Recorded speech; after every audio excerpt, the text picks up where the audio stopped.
So, minsan pa, muli namin kayong malago na tinanggap.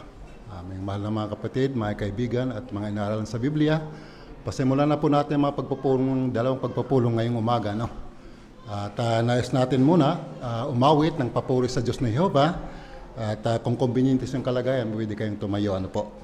Ang awitin po natin ay awit 134.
Mahal naming Diyos na Jehova, Amang Banal, sa pangalan ni Bugtong na ni Jesus, bilang kongregasyon, kasapiling na mahal naming mga kaibigan, na sa aming dumulog sa inyong kulukan sa langit po, sa bisa ng haing pantubos upang purihin kayo sa umagang ito at pasalamatan sa lahat ng mga bagay na inyong ipagkulob sa amin sa umagang ito. Salamat din sa taglay naming kalusugan at kalakasan at siyang dahilan kung bakit kami nakarating sa face-to-face meeting na ito.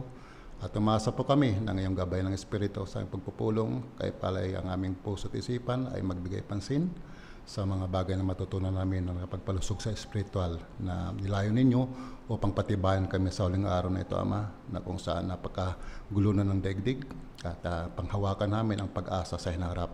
Tulungan kami na may kakapit ang aming matutunan ito ngayon upang kami karapat-dapat na lumakat sa iyong pangalan po. Pagkasuyo po, magkaroon kayo mabuting internet connection din, alang-alang sa kapinabangan ng mga kapatid sa Zoom dahil sa hindi namang kalagayan, hindi sila nakarating dito po. Pagkasuyo po, tulungan din ang tagapagpahayag niya sa umagang ito na mahiladang mainam ang kanyang paksa, lalong-lalo tungkol sa mga kabataan na mahalaga sa inyo at upang kami higit na mga pangkinabang po at lalo ng mga kabataan. Muli, paumanin sa pagkukulang po namin, Ama, sa pagkakasala. Sana mapatawad niyo po kami at tulong kayo magpatawad din sa mga kukulang sa amin. Pagkasuyo, tanggapin ang kahilingan at panalangin namin ito, Ama, sa pangalan ni Jesus.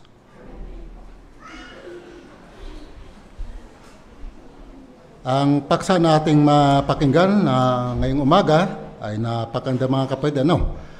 Paano makamit ng mga kabataan ang tagumpay at kaligayahan? So ito ang matutunan natin ngayon. Ang ating tagapagpahayag ay si Brother Justin Mendoza mula pa sa Alapan Congregation, Imus, Cavite. Nais natin siyang pakinggan, Brother Justin, pakisuyo.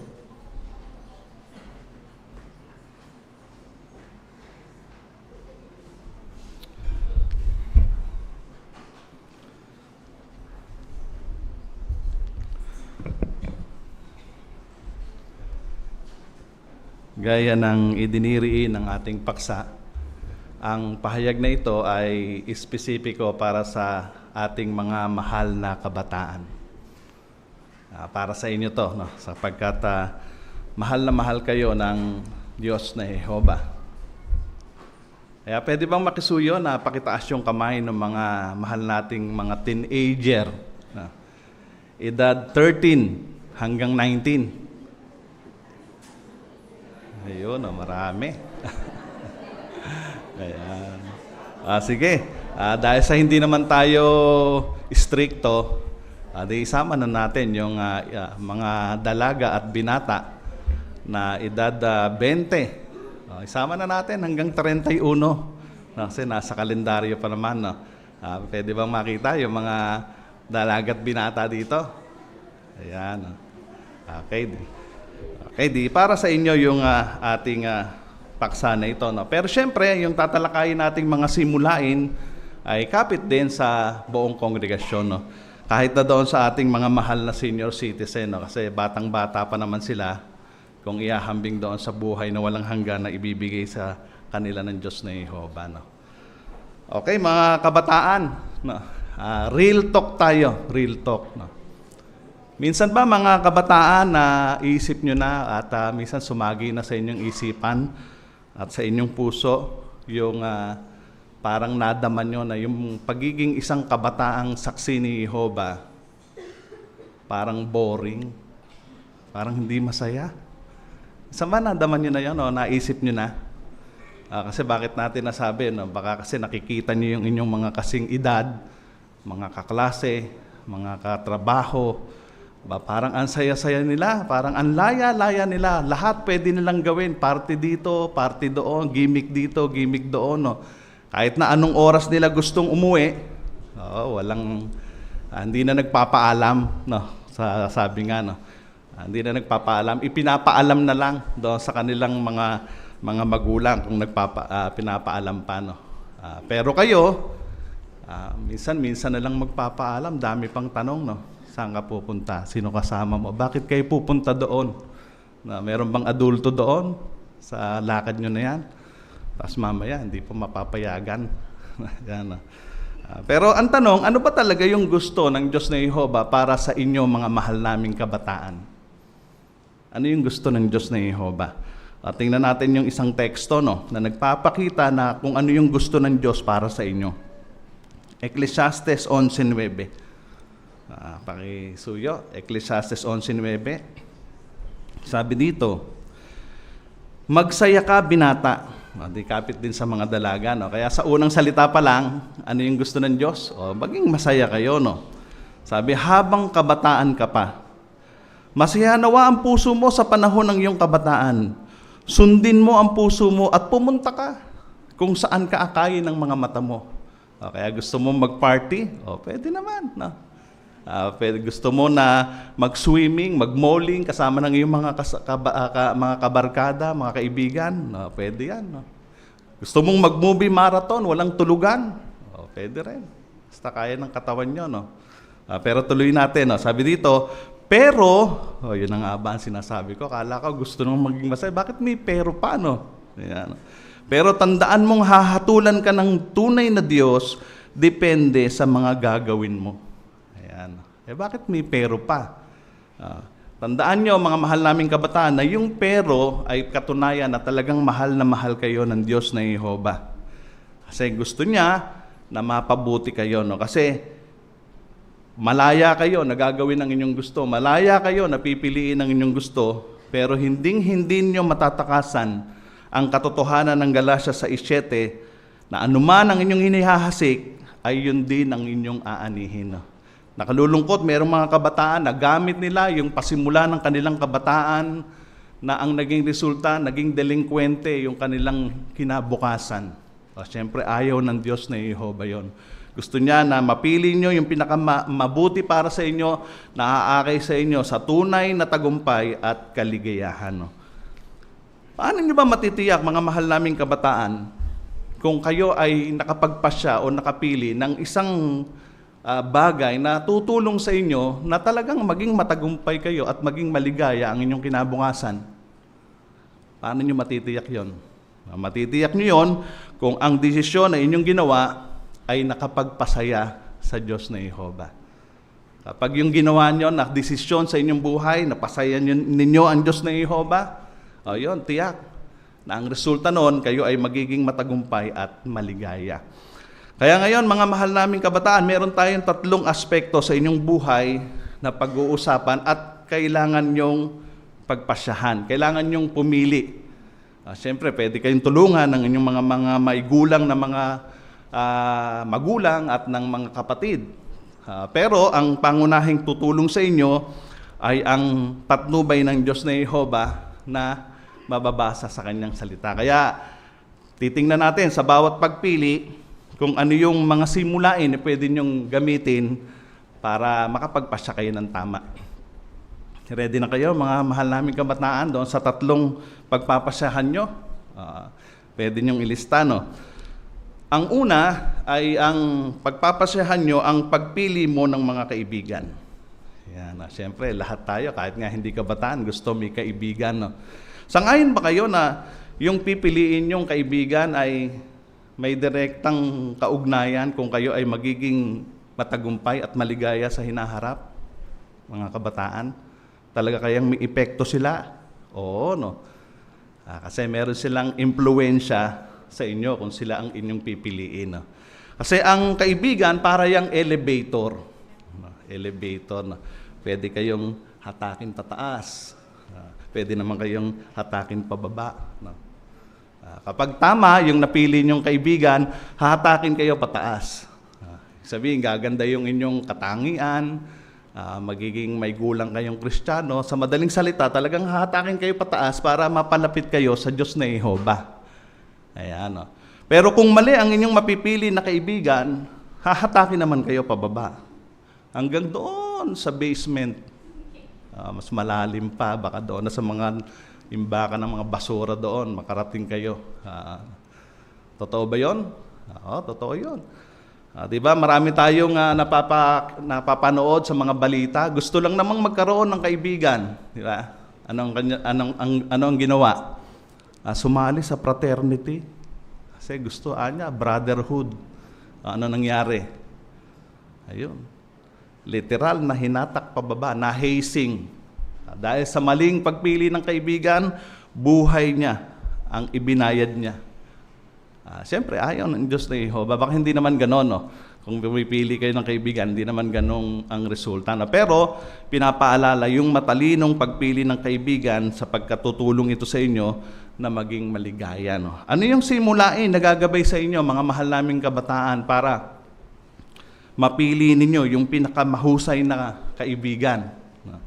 Okay, basahin natin yung simulain ng Kawikaan 13:20.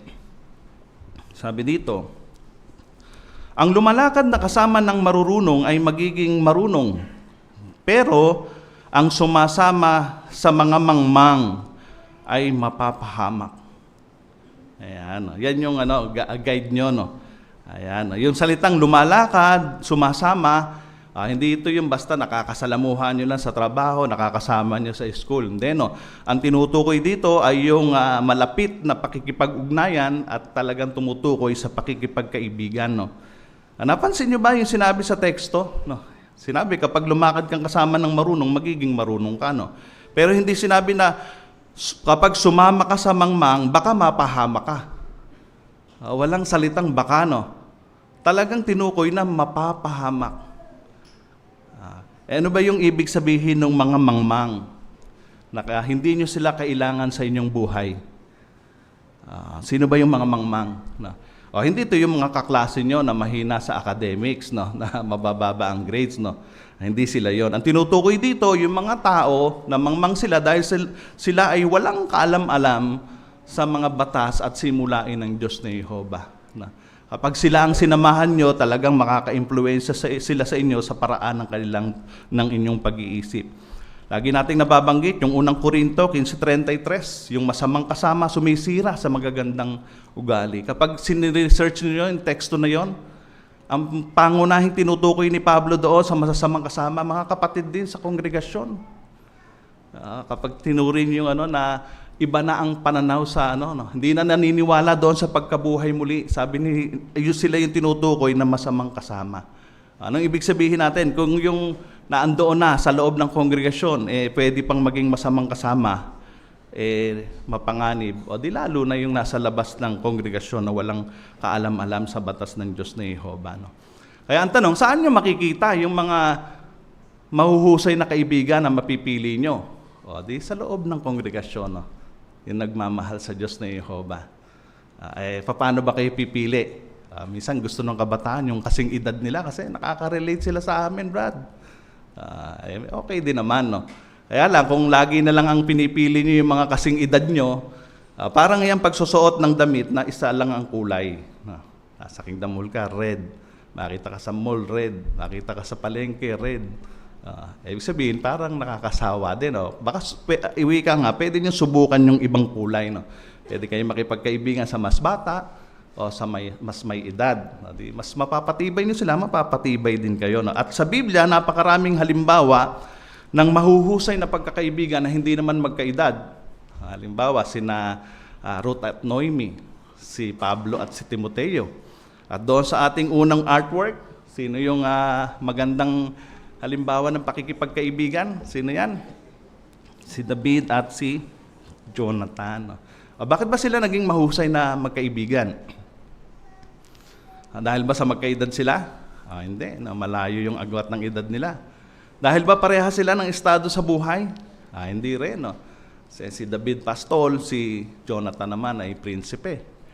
Bakit ba sila talaga naging magkaibigan? Kasi pareho sila, parehas nilang mahal ang Diyos na Jehovah. Meron silang isang pamantayan sa buhay na mahal nila si Jehovah. Kaya gano'n, no? Pipili kayo nung kaparehas ninyo na mahal si Jehovah. Yan, no? Brad, ang mahirap kasing makahanap ng kaibigan sa kongregasyon. Meron kaming tip sa inyo, no? Para makadali kayong makahanap ng tunay na kaibigan sa loob ng kongregasyon, pasulungin nyo din yung inyong katangian. No? Kasi namimili din yung iba. Kaya kung susulong din kayo sa spiritual, di madali kayong pipiliin. No? Ayan, no? Kaya magkaroon ng magandang katangian para madaling makahanap ng mga tunay na kaibigan na tutulong sa inyo na maging maligaya at matagumpay. Okay na tayo doon sa una. Dako na tayo doon sa pangalawa na pagdidesisyonan ninyo. Ang pangalawa ay mga desisyon mo tungkol sa sex. Medyo parang nakakaasiwa yatang pag-usapan to, no? Kasi sa maraming kultura, parang ang hirap pag-usapan nung tungkol sa sex, no? Ano mga kabataan, lagpasan na lang natin? Kasi parang nakakaasiwa, no? Hindi, no? Mahalaga to, no? Pag-usapan natin yung decision nyo tungkol sa sex sa tulong ng simulain ng Diyos na Jehovah. No? Kasi ano ba yung karaniwan na ginagamit ni Satanas para masira yung inyong magandang kinabukasan? Diba? Yung pagpilipit sa pananaw tungkol sa sex. Ayan, no? Kaya mahalaga to. No? Ano ba yung pananaw ng Diyos na Jehovah tungkol sa sex? Ayan, mahalaga nating malaman. No? Basahin natin yung Kawikaan 5:18. Nakita nyo na? Sabi diyan, pagpalain nawa ang iyong bukal ng tubig at masiyahan ka nawa sa iyong asawa mula pa noong kabataan mo. Sa teksto, inilarawan yung regalong sex na bukal ng tubig, source of water. Sa ibang translation ay fountain. No, anong ibig sabihin? No? Kinikilala ng Biblia na ang sex ay talagang dinisenyo ng Diyos, regalo ng Diyos para pagmula ng kaligayahan. No. Kaya lang dapat tayong makita yung pananaw ng Diyos na Jehovah. No. Ano ba yung pananaw ng Diyos na Jehovah? Kailan ba may enjoy ng mga kabataan yung regalong ito na hindi sila makokonsensya, hindi sila matatakot, hindi masisira yung kanilang kaugnayan sa Diyos na Jehovah? Kailan? Kailan nyo may enjoy ito? Sabi sa teksto, masayahan ka nawa sa iyong asawa.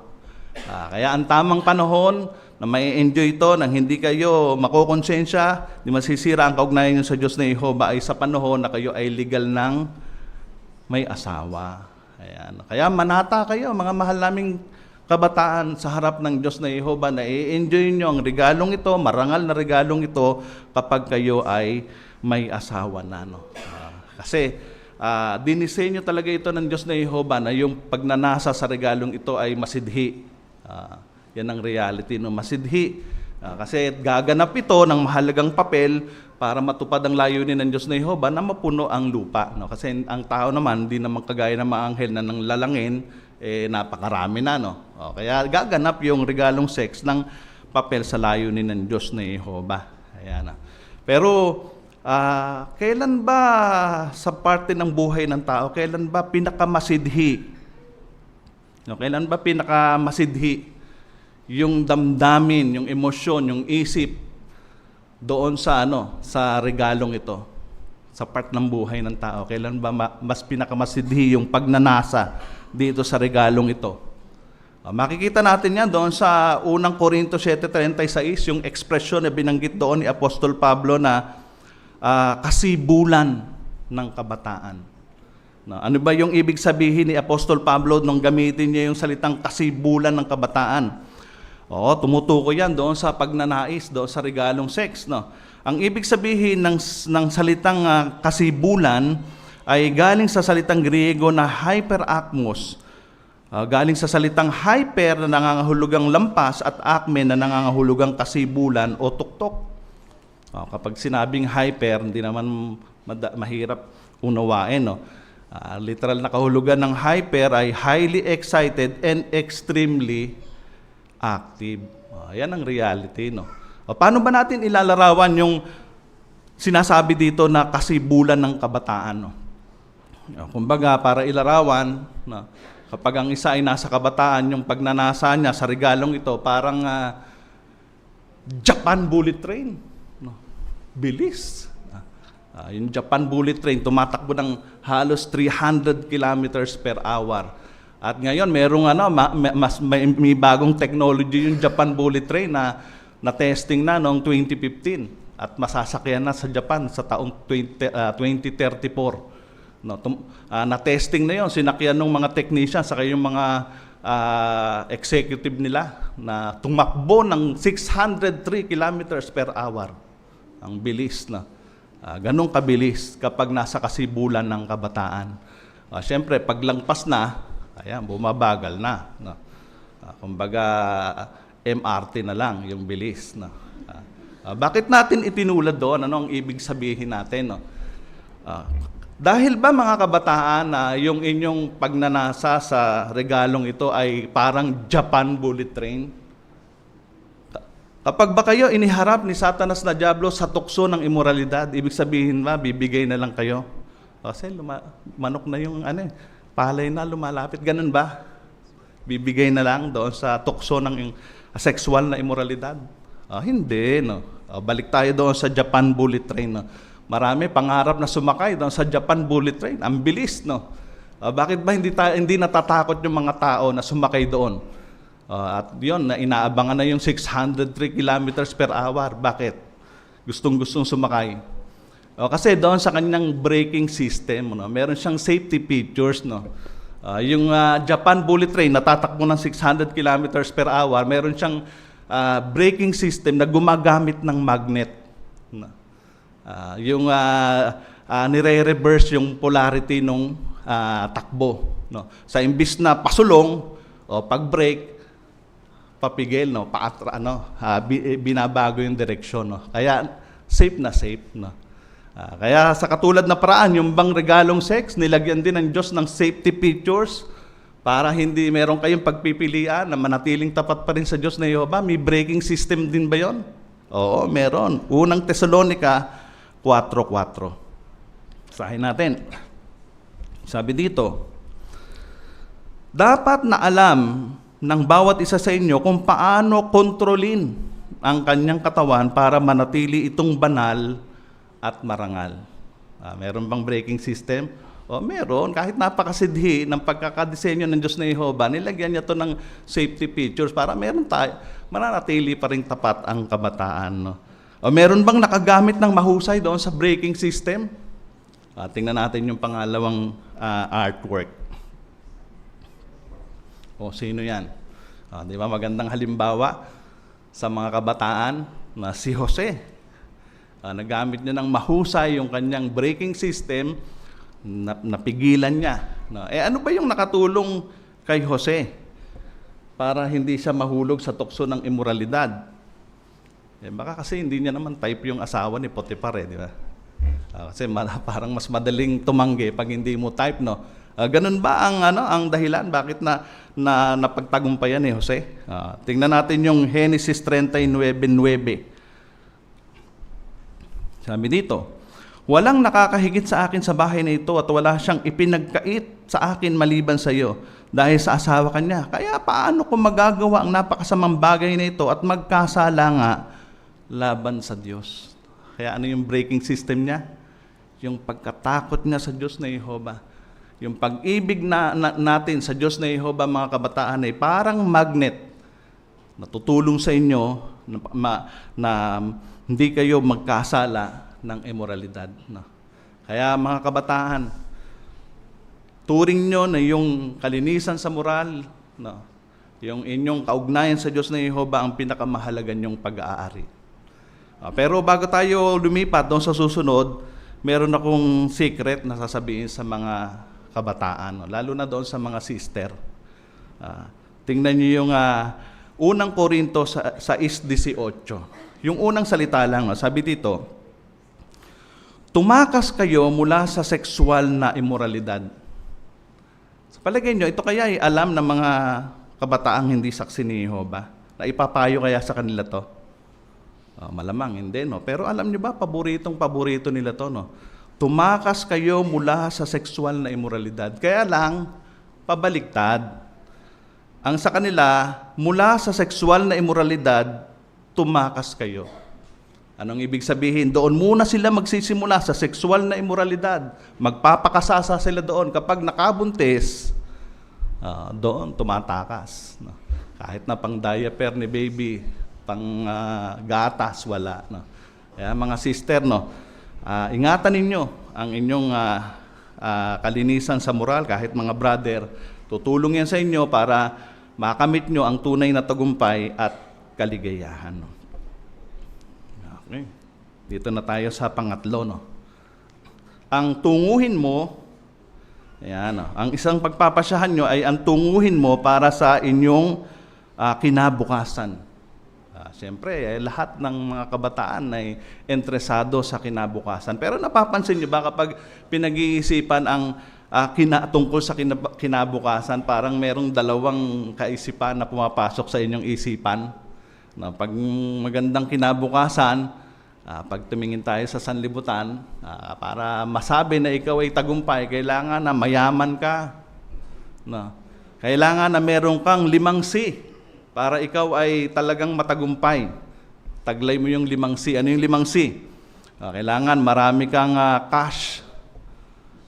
Meron kang magandang karir na malaki sweldo. Meron kang condominium na fully furnished. Ayan, no. Meron kang at yung panglima, yung tinatawag na meron kang credit card na malaki yung credit limit. Kapag meron kanyang 5 C, ayan ang nila, tagumpay ka. Pero kapag nagsuri naman ang isang kabataan sa kaisipan ni Jehovah, unang Timoteo 6:8-9, maging kontento. Mateo 6:20-22, sa simpleng mata. Mateo 6:33, unahin ng kaharian. Jeremias 45:5, huwag nang maghanap ng dakilang mga bagay. Ayan, mag-focus sa kaharian. No? Ngayon, ano talaga yung hindi naman tayo panatiko. No? Siyempre, kailangan din natin ng material na mga bagay. No?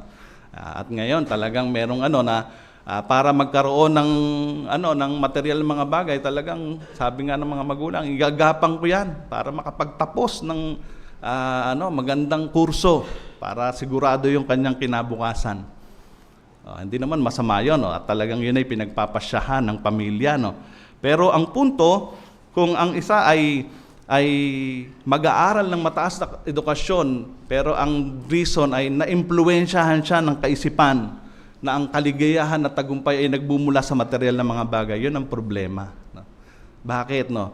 O baka maubos yung kanyang mahalagang panahon dahil doon sa nakapokus siya, hindi na sa paglilingkod sa Diyos na Jehova, kundi sa material na mga bagay. No? Kaya ano yung simulain na tutulong sa inyo mga kabataan para makapagpasya kayo ng tama sa inyong kinabukasan, na tutulong sa inyo na maging matagumpay at maligaya. No? Unang Juan 2:15 at hanggang 17. Ito yung tutulong. Sabi dito, huwag ninyong ibigin ng sanlibutan o mga bagay na nasa sanlibutan, kundi kung iniibig ng sino man ang sanlibutan, wala siyang pag-ibig sa Ama, dahil ang lahat ng bagay sa sanlibutan, ang pagnanasa ng laman at pagnanasa ng mga mata at pagyayabang ng mga pag-aari ay hindi nagmumula sa Ama, kundi nagmumula sa sanlibutan. Isa pa, ang sanlibutan ay lumilipas, pati ang pagnanasa nito, pero ang gumagawa ng kalooban ng Diyos ay mananatili magpakailanman. Kaya meron tanong dito, no? Bakit mo pa pagagandahin ang kinabukasan mo sa isang mundo na walang kasiguruhan at malapit ng magwakas? Yun ang tanong, no?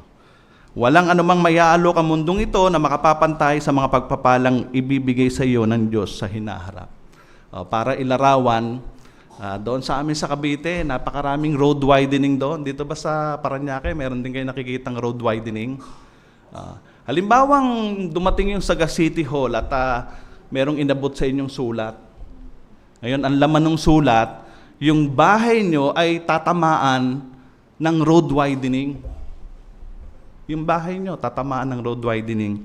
Pagkatanggap ba nun ay nalaman yung tatamaan, nakita nyo tumutulo yung bubong nyo. Papa-order pa ba kayo ng mga long span at papalitan nyo pa yung lahat ng bubong nyo? Nakita nyo nagkarak yung tiles nyo. Papa-order pa ba kayo ng mga bonggang-bonggang mga granite? Papalitan nyo pa yung inyong tiles? Hindi na, no? Kasi tatamaan na nga ng road widening. No?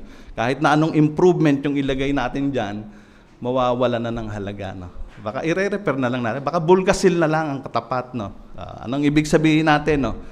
Kung uubusin ng isang kabataan ang kanyang panahon para mapaganda ng lubusan yung kanyang buhay sa sanlibutang ito, baka mabigo siya, mawala niya yung kamanghamanghang kinabukasan. No? Tatamaan na ito ng road widening para magbigay daan sa bagong sanlibutan. No? Kaya i-focus niyo ang inyong buhay, mga mahal naming kabataan, yung best life ever, no? Nakapokus, nakasentro, inuuna ang kalooban ng Diyos na Jehova. Kapag ginawa niyo yan, makukuha niyo ang tunay na tagumpay at kaligayahan. Okay na, nakuha na natin yung tatlo na pagpapasahan nyo. Ang tanong, kailan kayo magpapasya? Ngayon na. No? Ngayon na kayo magpapasya gamit ang kaisipan ng Diyos na Jehova. No? Tingnan natin yung panghuling artwork natin. Yan. Yan yung kabataang Hebreo, si Daniel. Bakit ba sila nakapagpasya ng tama? No? Doon sa napaharap sa kanila. No? Sa Daniel 1:8, ganito ang sinabi. No? Sabi, pero buo ang pasya ni Daniel na hindi niya durumhan ang kanyang sarili ng pagkain at ng alak ng hari. Nagtagumpay sina Daniel sa kayong tatlong kabataan doon sa napaharap sa kanilang pagsubok. May kinalaman doon sa ipinagbabawal na pagkain sa batas Mosaiko. Nanatili silang tapat sa Diyos na Jehova. Kasi ang sabi dito, buo ang pasya ni Daniel. Kaya kung gagayahin nyo, yung ganun ding saloobin, mga mahal naming kabataan, na mananatiling buo ang inyong pasya, mananatiling totoong-totoo sa inyo, na kapag sinunod nyo ang mga payo at batas ng Diyos na Jehova, iyon ang aakay sa inyo sa tunay na tagumpay at kaligayahan, magtatagumpay kayo. Pasulungin nyo ang inyong kaugnayan sa Diyos na Jehova, ang inyong espiritualidad. Kung ikaw ay isang kabataan na hindi pa bautismado sa panahong ito, gawin mong tunguhin na lubusang ialay iyong buhay sa Diyos na Jehova. Manatiling kumbinsido na mahal kayo ng Diyos na Jehova at ang lahat ng kanyang mga payo, kapag inyong sinunod, ay talagang aakay sa inyo sa tunay na tagumpay at kaligayahan.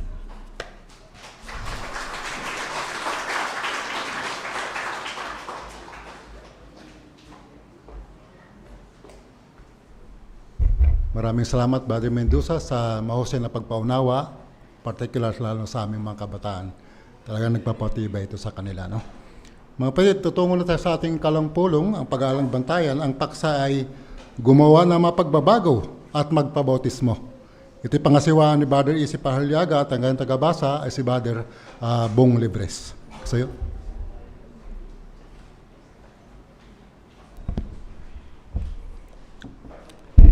Magandang umaga sa inyo lahat, mga kapatid. Matapos yung pahayag na narinig natin, medyo may kaugnayan yun sa tatalakayin nating araling artikulo sa umagang ito sa Bantayan. Pasimulan natin yung pag-aaral ng Magasing ang Bantayan sa pag-awit. Kung kayo ay nasa kalagayan, maaari kayong tumayo para sama-sama nating awitin ang song number 49, ang pamagat, Pinasasaya ang puso ni Jehovah hango sa Kawikaan, Kabanatang 27, talatang 11.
Gaya ng nabanggit na ang pamagat ng ating araling artikulo sa umagang ito, gumawa ng mga pagbabago at magpabautismo. Noong nakaraang linggo, tinalakay natin yung kahalagahan at kahulugan ng pagpapabautismo.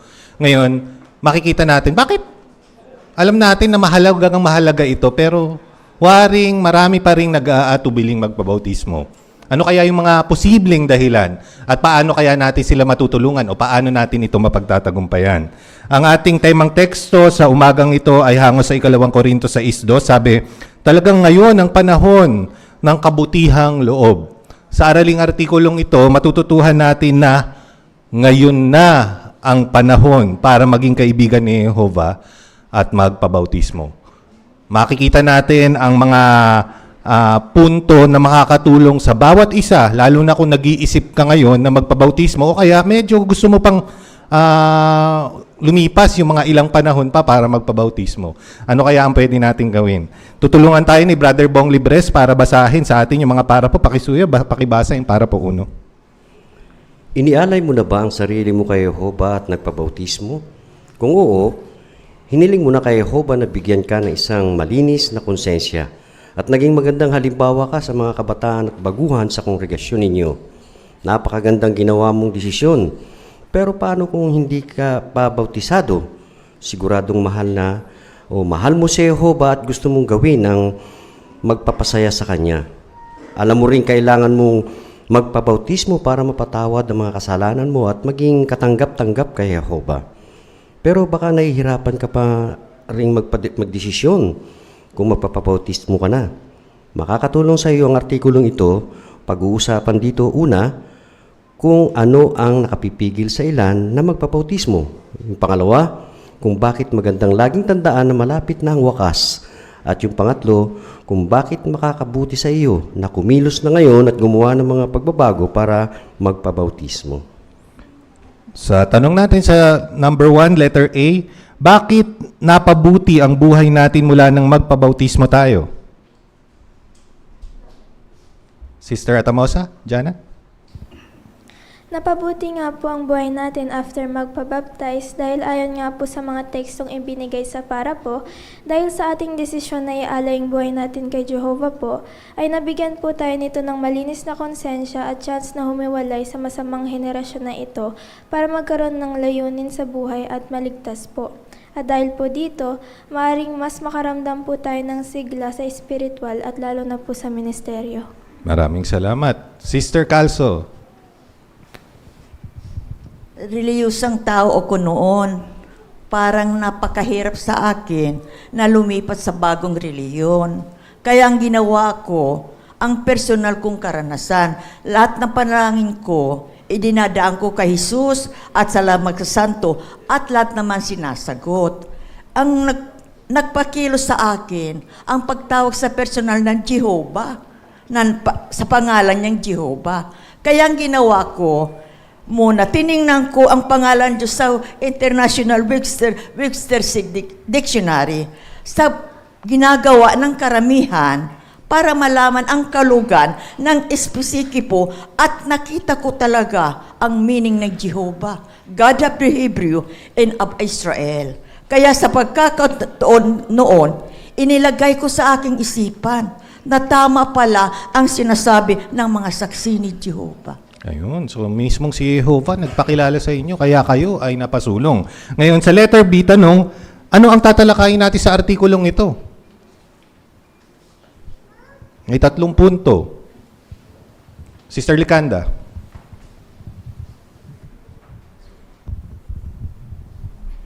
Una po, kung ano ang nakakapigil sa ilan na magpabautismo. Pangalawa, kung bakit magandang laging tandaan na malapit na ang wakas. At pangatlo, kung bakit makakabuti sa iyo na kumilos na ngayon at gumawa ng mga pagbabago para magpabautismo. Yan. So, bagaman ang tatalakayin natin medyo catered towards dun sa mga hindi pa bautisado at nag-iisip magpabautismo, makakatulong din ito sa mga kapatid nating bautisado na para lalo pang pag-isipan yung dahilan kung bakit tayo nagpabautismo. Tingnan natin yung ilan. Kung ano ang nakakapigil sa ilan. Para po, Dos.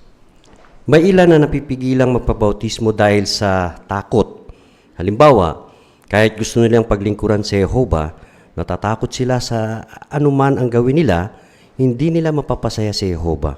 Kung ganyan ang nararamdaman mo, pag-aralan ng mga teksto sa Biblia na nagpapakitang hindi hinihiling ni Jehovah na maging perpekto ka at na masaya siya sa pagsamba sa basta't ginagawa mo ang buong makakaya mo. Paano naman kung natatakot ka sa pag-uusig? Hilingin kay Jehovah na tulungan kang magkaroon ng tiwala sa Kanya gaya ng salmista na sumulat, "Kakampi ko si Jehovah, hindi ako matatakot. Ano ang magagawa sa akin ng tao?" Maraming salamat. Sa tanong sa para po, Dos, ano ang nakakapigil sa ilan na magpabautismo? Sister Malaluan. Unang-una nga po, nung talagang naramdaman ko to, takot po talaga. Kasi parang yung mga nakikita ko sa mga matatagal ng mga saksi, parang napaka-perfect po nila. So parang takot po na hindi ko nga po mapaluguran si Jehovah na parang yung mga kilos mo na parang may mali ba, may tama. Pero in a positive way po pala na talagang lahat ng kilos mo isaalang-alang mo na mapapaluguran mo po ba siya, mga decision making mo po, and then siyempre bilang isang ina, may mga anak ka rin po na pananagutan mo na kailangan mo rin silang maakay po. Yun din po ang aking minsan nararamdaman. Maraming salamat. Kumusta naman doon sa mga pinalaking saksi? Tingin nyo, bakit sila natatakot magpabautismo? Magulang na nga nila, saksi na eh. Brother Flores. Ako noon ay pinalaki rin man saksi, mga saksi na magulang ko. Binata na ako yung nagpabautismo. Ano? Ang isang kinatatakutan ko, bakit tayo ko magpabautismo noon? Yung pangangaral. Takot na takot ako makipag-usap sa mga tao. Mas hindi pa ako takot na makipagsuntukan sa kalsada kaysa ipangangaral yung pangalan ni Jehovah. Oo, pwede rin yun. Sister Hirotani. Sir? natatakot naman yung iba na magpabautismo dahil iniisip nila na baka hindi nila matupad yung mga ipinangako nila kay Jehovah. Subalit kung susuriin ng Biblia, malalaman natin na hindi hinihiling ni Jehovah na maging perfecto tayo. Mas matutuwa siya makita na ginagawa natin ang ating buong makakaya para mapasaya siya. Maraming salamat. Bakit hindi natin dapat i-dwell sa ating isipan yung mga pagkakamali na maaari nating magawa kung tayo ay mabautismohan? Sister Atamosa. Gaya po na nabanggit sa para po, maganda kasi suriin yung mga teksto na tutulong sa isa. Sabi po kasi dito, dun sa awit 103:13-14, ay batid ni Jehovah kasi yung limitasyon natin. At bilang magpapalayok po, ay alam niya yung kung paano pakikitunguhan ang isa na merong limitasyon o marupok bilang makasalanan. Kaya kung doon po nila titignan yon, mauunawaan ng isa na hindi siya hinilingan ni Jehovah maging perfecto para maging saksi lang. So ano ang hinihiling sa atin ni Jehovah? Perfection ba o best effort? Narinig ko na yung sagot. Sa mic na lang. Si PJ. Best effort po. Ayun. So tingnan natin yung isa pang punto kung bakit nakakapigil sa ilan para patres. Kahit mahal ng ilan si Jehovah, hindi pa sila nagpapabautismo kasi iniisip nilang kulang pa ang kaalaman nila. Pero gaano ba talaga karaming kaalaman ang kailangan mo? Tingnan ang halimbawang ito mula sa Biblia. Pagkatapos magkaroon ng lindol sa lugar kung saan nakakulong sina Apostol Pablo at Silas, nagpatotoo sila sa tagapagbilanggo at sa sambahayan nito. Malamang na naiintindihan ng lalaki at ng pamilya niya na ang Diyos ang nagpangyari na makalaya sina Pablo at Silas. Marami rin silang natutuhan noong gabing iyon. Dahil diyan, napakilos silang magpabautismo agad. Kung kilala mo na si Jehovah, mahal na mahal mo siya. Alam mo na ang mga pangunahing turo ng Biblia. Pinagsisihan mo na ang mga kasalanan mo at determinado kang sundin ang mga pamantayan niya at handa ka na sa bautismo. Para patres, anong kaisipan ang nakakapigil sa ilan na magpabautismo? Brother Daulong? Maraming tao nagdadalawang isip magpabautismo dahil sa iba't ibang dahilan. Kadalasan, iniisip nila na kung kulang pa ang kanilang kaalaman sa Biblia. Naranasan ko rin iyon. Akala ko hindi pa sapat ang alam ko. Hanggang sa natulungan akong maunawaan ito ng tama. Naunawaan ko na kung kilala mo si Jehovah, mahal mo ng buong puso, nagsisisi sa iyong mga kasalanan at determinado na mamuhay ayon sa kanyang mga pamantayan, handa ka na para sa bautismo. Makakatulong rin ang halimbawa ni Apostol Pablo at Silas sa Gawa 16:25-33 na nagpatotoo sila sa mga tagapagbilanggo at ng kanyang sambahayan na maunawaan ang katotohanan, agad silang napakilos na magpabautismo. Pinakita nito na kahit wala pa silang perpektong kaalaman sa Biblia, sapat na ang tunay nilang paniniwala at kagustuhang sumunod sa Diyos. Maraming salamat dun sa personal na karanasan na iyon. May nakita pa kayong magandang punto? Sister Iganya.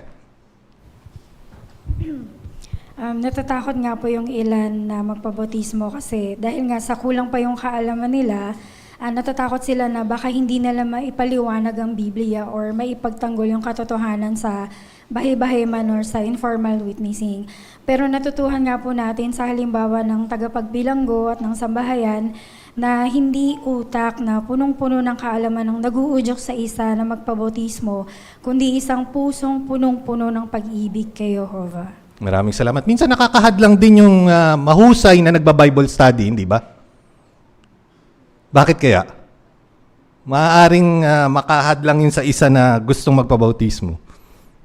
Ay, ang galing-galing nung nagba-Bible study sa akin. Brother Umali.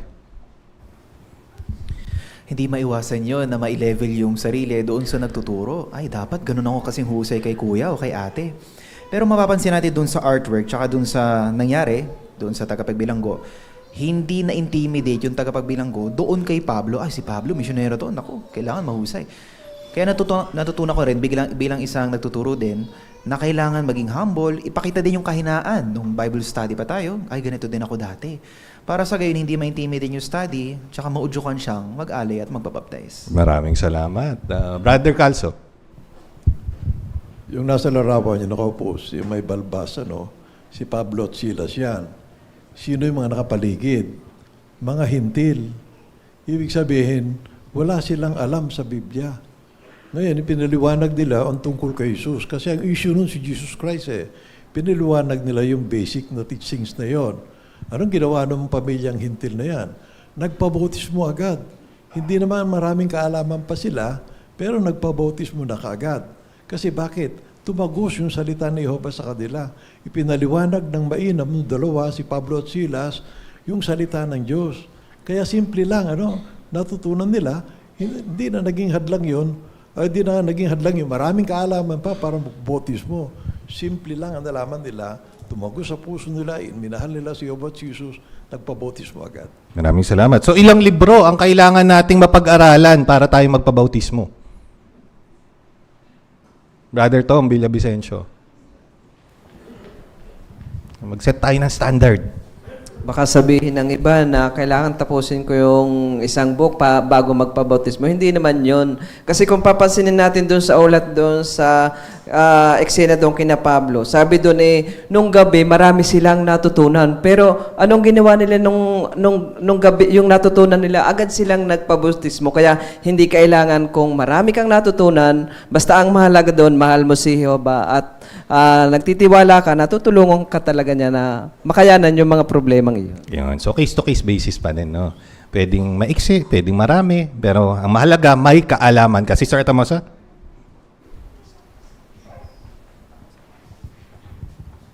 Kaya doon po sa Marcos 12:13 ay pinakita po na ang paggamit po ng sama-sama na po na puso, kaluluwa, pag-isip at lakas ay pinakamapwersang paraan para idiin ang kailangan ibigin nila si Jehovah ng buong buo at hindi po hadlang yung kakulangan sa kaalaman po.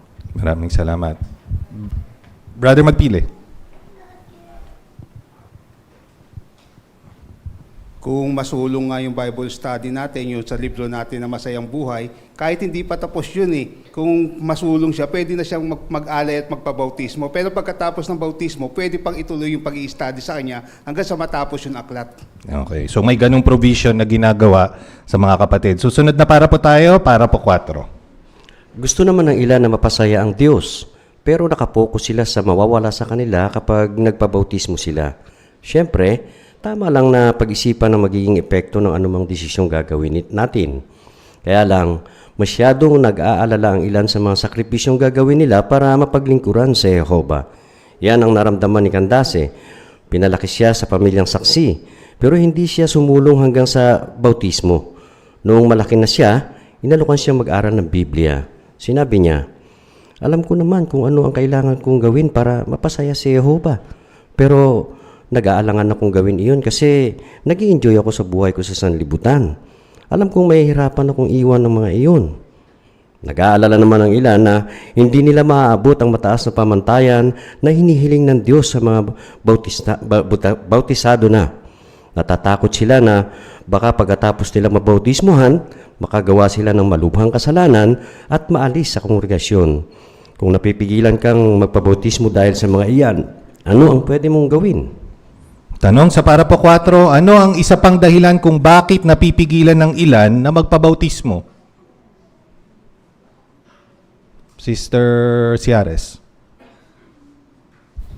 Isa rin pong dahilan kung bakit nagdadalawang isip ang isa na magpabaptize ay dahil sa sakripisyo na kailangan muna nilang gawin. Halimbawa, yung i-give up yung mga hobbies na nagpapasaya sa kanila o nai-enjoy silang gawin dahil nalaman nilang may halo itong masasamang bagay na hindi sinasang-ayunan ng Biblia. So doon po nag-aalangan ng iba kung talaga bang worth it i-sacrifice yung mga ito para lang maging qualified sa baptismo. Maraming salamat. Tingnan natin yung larawan. Ano makikita natin doon? Sa picture na yan. May kinalaman doon sa para po, paano natin may co-connect? Yung pagdadalawang isip ng isa na magpabautismo. Sister Maybelline? Nung bata nga po ako, na Bible study na po ako, tapos natapos ko yung dinuturo. Tapos kahit alam ko na po yung katotohanan, nahirapan pa rin po akong magpabautismo dahil iniisip ko po na hindi ako magiging masaya kapag nabautismoan ako dahil hindi na magiging katulad ng mga nakagawian ko sa sanlibutan yung mga gagawin ko. Iniisip ko po, limited na lang po yung ikikilos ko kapag nabautismo na po ko. Kaya talagang isa po yun sa nakapigil sa akin na magpabautismo noon. Ngayon, mako-confine ka na lang doon sa mga batas ni Jehovah. Parang napakahirap at napaka-stricto. Di ba? Yun yung nasa isip ng isa. Brother Tom Villavicencio. Maganda yung karanasan dyan, yung naramdaman ni Kandasi. Kasi siya ay pinalaki ng mga magulang niya, yung mga magulang niya saksi. Pero ano yung naisip niya na mawawala sa kanya? Yung sa sanlibutan, yung kaligayahan, kung papapansin natin sa larawan, yung happenings, yan, mga okasyon na baka iniisip niya makakaapekto sa kanya. Kaya yung bagay na yung desisyon niya, nakapigil yun, nakahadlang yun para sa kanyang bautismo. Alam naman yung mga pamantayan ni Jehovah, pero yun ay nakahadlang sa kanya na magpabautismo at sumulong. Maraming salamat. Binanggit dito yung ilan ay nag-aalangan na magpabautismo dahil iniisip nila baka makagawa sila ng malubhang kasalanan at maalis sa kongregasyon. Gaano katotoo ito? Talaga bang nakakapigil iyon sa isa? Brother Flores? Totoo ito kasi may kamag-anak akong ganon. Lumaki siya na saksi ng mga magulang niya. Pero dahilan sa mahilig siyang uminom ng alak, yun talagang bisyo niya. Hindi niya maiwanan ito. Kaya sabi niya, marami na akong alam pero ayaw ko magpabautismo. Kasi baka hindi ko mapigilan yung pag-inom matiwalag lang ako. Kaya natatakot siya makagawa siya ng hindi dapat kapag siya bautismado na. Ayun, maaaring ganun yung mindset ng isa, di ba? Ay, ngayon okay lang kasi hindi pa naman ako bautisado, nakakagawa ako ng pagkakamali. Nakakausap ko pa yung mga kamag-anak ko. Mamaya, naalis siya sa kongregasyon, hindi na siya naisasama sa social gathering. Brother Calso? Parang ganito yun, nabasa kong sa bantayan natin. Para bang ayaw niyang kumuha ng driver's license, takot siya kasi baka makasagasa. Parang ganun din ito. Pagka ganun, takot ka, hindi ka kailanman makakuha ng driver's license kahit gustong-gusto mo. Ganun din ito. Pagka takot ka dahil ngayon naisip mo na baka magkamali ka lang, hindi ka na mabautismohan kahit kailan. Okay, ngayon tingnan natin kung ano ang maaari nating ipalit sa ganong negatibong kaisipan para po 5 tayo. Kapag may gusto tayong bilhin, hindi lang natin pinag-iisipan ang halagang ibabayad natin, kundi pati na ang halaga ng makukuha natin. Kung mas mataas ang halaga ng makukuha natin kaysa sa ibabayad natin, malamang nabibili natin agad yun. Ganyan din ang pagdating sa pagdidesisyon kung magpapabautismo na tayo. Hindi lang natin iisipin ang mga pagbabagong kailangan natin gawin. Dapat na mas mag-focus tayo sa mga pagpapalang matatanggap natin kapag nagkaroon tayo ng mas malapit na kaugnayan kay Jehovah. Gumamit si Jesus ng 2 ilustrasyon para idiin iyan. Sa parehong ilustrasyon, may isang lalaking nagbenta ng lahat ng pag-aari niya para mabili ang mahalagang bagay na nahanap niya. May nahanap ka ring napakahalagang bagay, ang katotohanan tungkol sa kaharian. Pinag-iisipan mo ba kung sulit gumawa ng mga pagbabago para sa katotohanan iyan? Kung oo, pag-isipang mabuti ang mga ilustrasyon ni Jesus.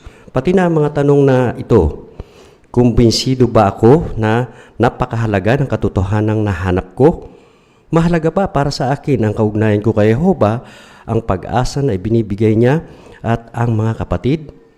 Malalaman mo sa mga sagot mo kung may kailangan ka pang gawin para makapagdesisyon kang magpabautismo. Basahin natin Mateo 13:44 hanggang 46. Brother Belmonte.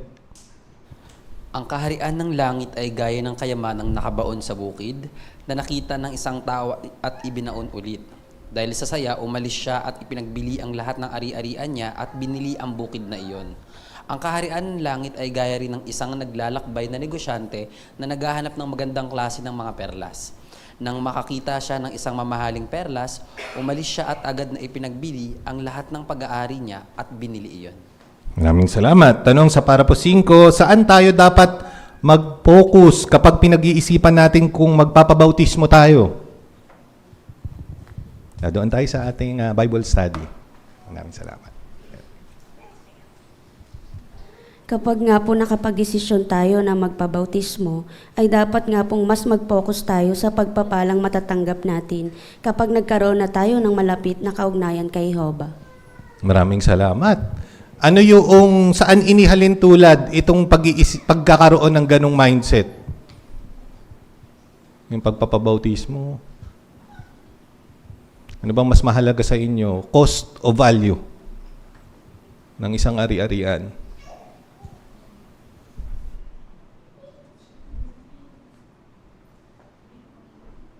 Brother Mata. Natural lamang na pipiliin natin yung value, hindi yung halaga lamang. Kasi yung value, tulad ng binanggit din sa Mateo 13:44-46, para itong rin tulad sa isang nakabaong kayamanan na natuklasan. At ang ginawa niya, ibininta niya lahat ang pag-aari niya at binili ito. Isang bagay yon. At ikalawa dyan, binanggit sa isang perlas na mataas ang halaga. So value yon. Kaya hindi maikukumpara yun doon sa cost. Kasi yung value, wala ang cost na yan. Doon sa value na makukuha natin sa pagkapala na ibibigay sa atin ni Jehovah. Tulad ng ginawa ng ating Panginoong Jesus na magkakaroon talaga tayo ng value pag sinunod natin siya. Maraming salamat. Sa Zoom tayo, Brother Mehulio. Diyan pinapakita sa illustration yung pagpapalaga, yung salubin ng isa na nakaalam ng katotohanan. Pag nalaman ng isa yung katotohanan, dapat yung salubin niya ay katulad ng salubin ng isa nakasumpong ng kayamanan na i-give up niya yung iba niyang mga taglay para yung katotohanan na nakuha niya ay maporsige niya yun. Kasi yung katotohanan, mayroon dalawang uri kasi ng tao dyan. Mayroon tao dyan na naghahanap ng katotohanan na nakasumpong pero hinanap niya yun. Yung iba naman, nasumpungan nila yung katotohanan, hindi naman nila hinahanap. Pero katotohanan pa rin yun. Tulad halimbawa, may nag-offer sa Bible study. Hindi mo naman hinahanap yun, nung perang ka lang.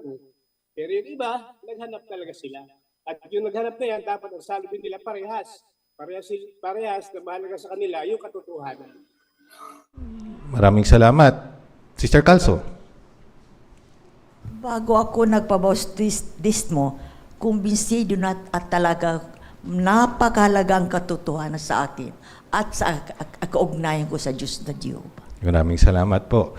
Tingnan natin ngayon yung susunod pa kung paanong yung kalagayan ng puso ng isa ay nakakahadlang din o kaya maaaring makatulong sa isa na magpabautismo. Sa 6. Sa ilustrasyon ni Jesus tungkol sa magsasaka, binanggit niya ang mga kalagayan ng puso na pwedeng makapigil sa isa na sumulong sa espiritual. Pero sinabi rin ni Jesus na may ilan na tutugon sa mensahe ng kaharian dahil mayroon silang napakabuting puso. Kung nag-aalala ka na hindi ganyan ang puso mo, huwag sumuko. Sa tulong ng Diyos, pwede mong baguhin ang puso mo para magkaroon ka ng kagustuhang sundin siya. Hilingin kay Jehovah na tulungan kang mas mahalin ang natututuhan mo at isabuhay ito. Sa 6, paano tayo magkakaroon ng mabuting kalagayan ng puso? Sister Maglangit.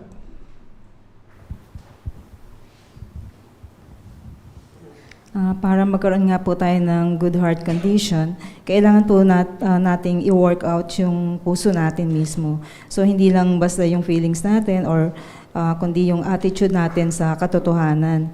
Kaya first po, maging honest tayo sa sarili kung divided ba yung puso natin. Pangalawa, mag-pray tayo kay Jehovah, humingi tayo ng tulong sa Kanya na mapalambot yung puso natin para mas tanggapin at mahalin natin yung katotohanan. At yung pangatlo, alagaan din natin yung spiritual routine natin. So magbasa tayo ng Bible, makinig sa mga meetings at i-apply natin yung mga natutunan natin. Kaya yung pinaka-main point po rito, hindi automatic yung good heart natin, kundi dinedevelop po ito. At sa tulong ni Jehovah, kaya natin na magkaroon ng puso na mas responsive at mas committed kay Jehovah. Ayun. So kung hindi ibig sabihin, nakita mo yung katotohanan, naturuan ka, tatanggapin mo na yun, magpapabautismo ka na. Merong kailangan maaaring pagsasaayos ng kalagayan ng puso ng isa. Tingnan natin yung susunod. Ito medyo pangkaraniwan o laging dahilan kung bakit nakakahadlang sa pagpapabautismo ng isa. Para po 7 at 8. Kahit mahalmang ilan kabataan si Jehovah, napipigilan silang magpabautismo dahil sa impluensya ng iba. Halimbawa, Itinuturo ng ilang teacher sa mga estudyante nila na walang mali sa ilang gawain o paraan ng pamumuhay kahit labag iyon sa pamantayan ng Diyos. Pero kung makikinig ang mga kabataan sa payong iyon, mapapahamak sila. Maiiwasan mo iyan kung tutularan mo ang salmistang nagsabi kay Jehovah, "Mas may unawa ako kaysa sa lahat ng guro ko dahil binubulay-bulay ko ang mga paalala mo." Lumilitaw na napipigilan ng ilang saksing magulang ang mga anak nila na magpabautismo. May mga magulang na masyadong nakapokus sa pag-aaral o magiging trabaho ng mga anak nila. May ilan naman na hindi natutulungan ang anak nila na magkaroon ng mga goal sa espiritual. Kung pakiramdam mo may mga gawa pa ang mga magulang mo para matulungan kang sumunod sa espiritual, pwede ninyong pag-usapan yan. O iyon, tandaan na ang anumang edad mo, pwede kang maging malapit kay Jehovah. Sa 7 at 8, ano ang nakakapigil sa ilang kabataan na magpabautismo? Sister Relumbria. Ang nakakapigil po sa ilang kabataan na magpabautismo ay ang impluwensya ng iba at mga pressure sa paligid nila. Bilang kabataan po, madali po talagang maapektuhan ng opinion ng iba, ng kaibigan, guro, kaya minsan nagdadalawang isip po kahit gusto naman. May mga pagkakataon din po na mas naiisip ang pag-aaral, future o kung anong nasasabi ng iba. Kaya napipigilan po gumawa ng desisyon. Dahil po dito, nagkakaroon po ng pag-aalinlangan kahit nasa puso na po ang pagnanais na maglingkod kay Jehovah. Maraming salamat. Sabi naman, hindi naman masama yung edukasyon, di ba? Pero paano kung yun yung nagiging priority? Hindi naman mataas na edukasyon, kundi basta edukasyon lang. Kung yun yung nagiging priority ng isang kabataan, paano yun nakaka-impluensya sa kanya?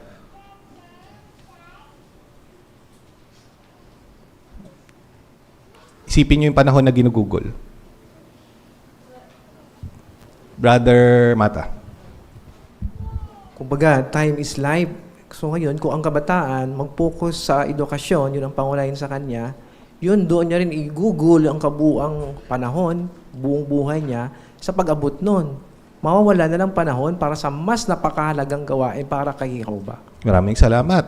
Brother Arjona.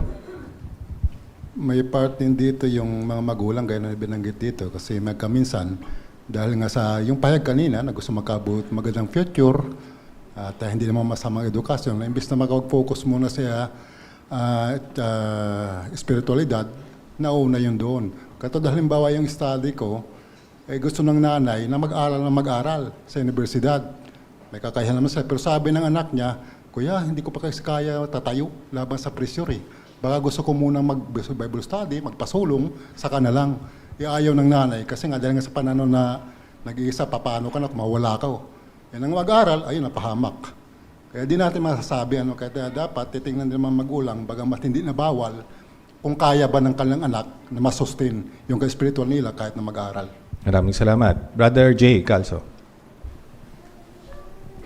Kasi alam naman natin sa sanlibutan, sasabihin nila yung edukasyon is mag-o-open ng doors para sa lahat. So ito yung, kumbaga, ito yung naiisip ng ilan, lalo na kung ang isang anak ay gustong tumulong sa magulang para mabigyan ng magandang buhay, ito yung hahadlang para sa isa na piliin si Jehovah. Kasi yung oras, panahon, yung galing niya, ay igugugol niya sa pag-aaral hanggang maatim niya o maabot niya yung kanyang kagustuhan para matulungan yung kanyang magulang. Maraming salamat. At ano bang kaisipan yung itinuturo doon sa sekular na edukasyon, bukod sa academics? Ayan. Sister Atamosa. Na ang edukasyon po ay magbibigay sa isa ng magandang future o tagumpay, kung saan taliwas naman po sa nais na ituro sa mga kabataan na ang talagang magandang buhay sa paraiso na po o sa pangako po ni Jehovah sa hinaharap. Maraming salamat. Brother Nuestro. Lalo kung ang magulang ay saksi naman, tapos yun nga, ay may ganitong kaisipan ng magulang, gaya na ikomento ko nila para magkaroon ng future yung anak niya. Pero ikaw bilang sumusulong na pag-aaral sa Biblia at anak ka naman ng saksi, sabi dito baka naman pwedeng maging matatag ka, nakausapin mo magulang mo. Kasi sabi dito kailangan mo talagang regardless ng iyong edad mas mahalaga ang unawa mo kaysa yung mga mga nagtuturo sa iyo. Kaya maging matatag ka rin. Lalo't hindi ka mahihirapan dahil saksi naman yung magulang mo. Maraming salamat. Tingnan natin kung paano ipinapakita ng larawan na yan. Pakisuyo yung picture. Pakikomentuhan kung sa paanong paraan ipapakipag-usap ng isang kabataan yung gusto niyang mangyari sa kanyang mga magulang. Bigla na lang ba siya maglalayas? Di niyo ako naiintindihan. Naalis na ako. Mas maraming kapatid sa kongregasyon. Brother Mata. Diyan sa larawan, makikita natin yung isang binatilyong kabataan. Kaharap yung kanyang mga magulang, binuksan niya yung aklat na Masayang Buhay sa Aralin 23 tungkol sa pagpapabautismo. Yan, ipinapag-usap niya sa kanyang mga magulang na handa na siyang magpabautismo tungkol dyan. Maraming salamat. Zinum ko pa eh. Tama kang Aralin 23 nga. Brother Iganya. Makikita rin doon sa picture yung sinabi sa talk kanina, yung halimbawa ni Daniel na naging buo ang kanyang pasya. So baka yun din ang kailangan ng mga anak, maging buo. At kung makikita ni Jehovah na talagang mahal ng isa si Jehovah, pakikilusin ngayon ni Jehovah yung mga magulang niya. Maraming salamat. Tingnan natin yung para po 9. Hindi pa nagpapabautismo ang ilan kahit kwalipikado na sila dahil may hinihintay silang magpapabautismo rin. Baka gusto nilang makasabay sa bautismo ang isang kapamilya o kaibigan. Hindi naman maling makasabay mo sa bautismo ang isang mahal sa buhay. Pero hindi iyan dapat makapigil sa iyo. Tandaan na sa pag-aalay mo, nangangako ka kay Jehovah. Kaya hindi dapat nakadepende sa iba ang pagpapabautismo mo. Para po 9, bakit hindi pa nagpapabautismo ang ilan? Sister Atamosa. Dahil nakadepende sa iba ang desisyon nila sa pagbabautismo. Wala namang masama kung nais nilang makasabay sa bautismo yung mahal nila sa buhay. Pero tinuturo sa atin sa Roma 14:12 na ang bawat isa sa atin ay mananagot sa Diyos para sa kanyang sarili. Ibig sabihin, personal na decision, personal na ugnayan kay Jehovah ang dapat maging dahilan para magpabautismo tayo. Dahil kay Jehovah tayo mananata at mag-aalay, hindi sa tao po. Maraming salamat. So, paano yan? Una-unahan na lang. Pabautismo. Nang tayo sa ating bisita. Sa personal ko pong karanasan, bago po ako nagpabautismo, ipinaalam ko po sa aking asawa na hindi pa saksi na ako ay mag-aalay na. Sinabi niya po na sabay na kami. Pero hindi niya po ako napigil dahil nanalangin po ako at humingi ng lakas kay Jehovah. At naikapit ko din po yung Roma 14:12 na sinasabi na ang bawat isa sa atin ay mananagot sa Diyos para sa kanyang sarili. Maraming salamat. Brother Umali. Pwedeng gawing inspirasyon yung mga kaibigan. Uy, sabay tayong pabaptize ha.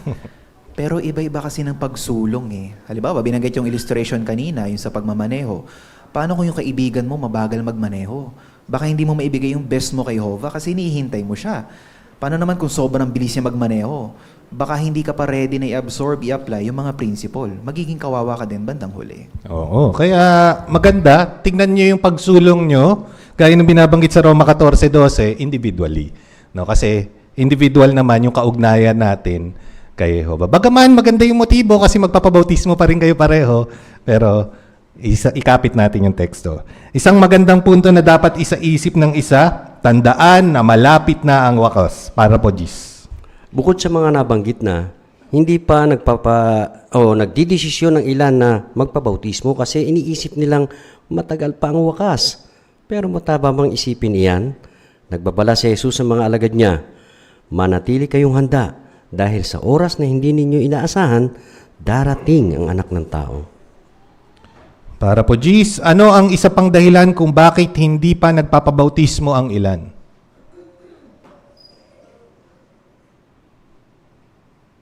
Doon tayo si Brother Iganya.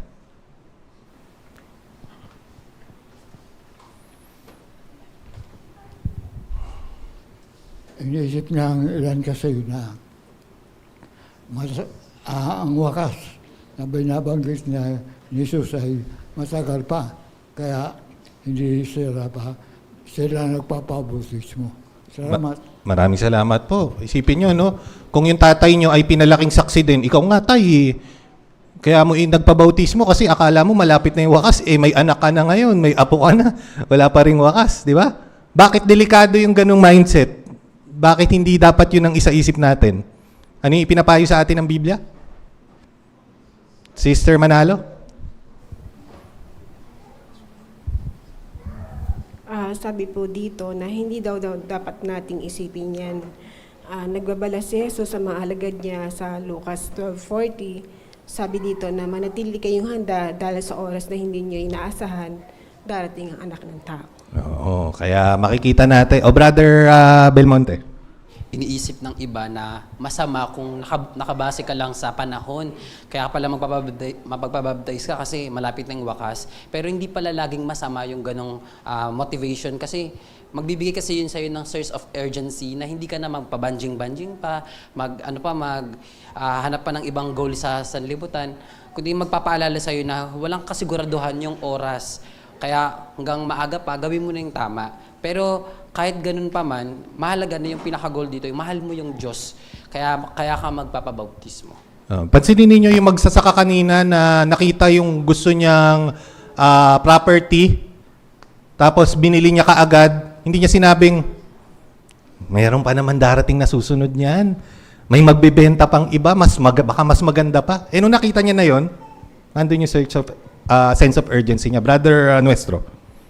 Oo. Pero hindi lang ang wakas ng panahon dapat magpabagal sa isa eh. May unforeseen occurrence eh. Paano kung buhay mo magwakas? O di, hindi laging sa panahon. Sayang. Pero di tayo mahatol kung anong tingin sa kanya ni Jehovah. Mas mga dami. Magpasya siya na ngayon. Hindi lang sa panahon. Buhay din niya. Maraming salamat. Tingnan natin yung main factor kung bakit tayo dapat magpabautismo na ng medyo aporahan. Para po, Onse. Dapat na pag-ibig ang dahilan kung bakit natin iaalay ang buhay natin kay Jehovah. Habang mas nakikilala natin ang Diyos, mas nakikita natin kung gaano niya tayo kamahal at na talagang nakakabuti sa atin ang mga utos niya. Kaya napapakilos tayong sundin agad ang mga iyon. Idiniin pa ng alagad na si Santiago kung bakit dapat nating sundin agad ang mga utos ni Jehovah. Hindi natin alam kung ano ang mangyayari bukas. Kaya dapat nating samantalahin ang bawat araw para gawin ang tama ang gusto ni Jehovah. Basahin natin awit 119:60. Okay, El?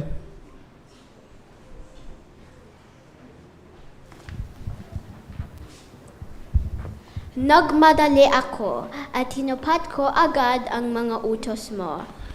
Sa 11, habang mas nakikilala natin si Jehovah, napapakilos tayong gawin ng ano at bakit.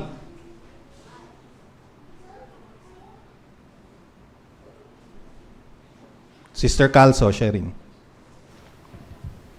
Habang mas nakikilala natin ang Diyos na Jehovah, mas naiintindihan at nararamdaman natin kung gaano kalalim yung pag-ibig, yung pagmamahal niya sa atin. Kaya dahil dito, napapakilos talaga tayo na iayon yung ating mga pamumuhay ayon sa kanyang mga standards. Maraming salamat. May nakita pa kayong punto? Sister Barce?